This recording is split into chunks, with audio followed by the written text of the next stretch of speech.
Vous avez souhaité réagir dans le jour de foot, Président, par rapport aux résultats de ce soir, par rapport à la suite des événements pour Lyon? Oui, parce que en fait, j'ai cru comprendre que Grégoire, vous aviez annoncé le départ d'Alain Perrin, et ça, je trouve ça inadmissible. J'ai confirmé qu'il se passerait rien de différent des autres années. Mais qu'est-ce que c'est que ce journalisme qui fait en sorte d'annoncer des choses qui ne sont pas confirmées? Voilà, donc je suis venu vous dire que d'une part, vous n'aviez pas le droit de dire ça. Que deux, c'est un peu anormal.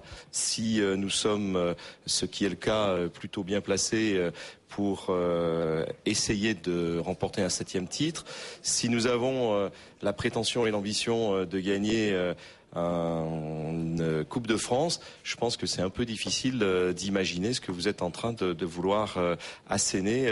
Moi, j'ai à côté de moi un entraîneur qui réussit plutôt bien, puisque nous sommes en compétition partout. On est aujourd'hui en France dans un pays développé, démocratique, où les gens qui investissent et qui ont des bons résultats doivent être encouragés. Et où la presse peut donner une opinion quand elle en a une. Mais pas de fausses informations. Les informations qui ne sont pas bonnes.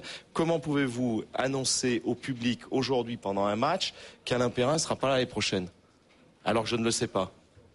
C'est une fausse information.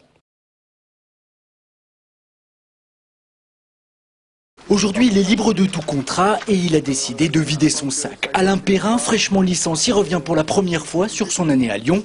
Et il est, on ne peut plus clair, à l'OL, on ne l'a jamais laissé travailler.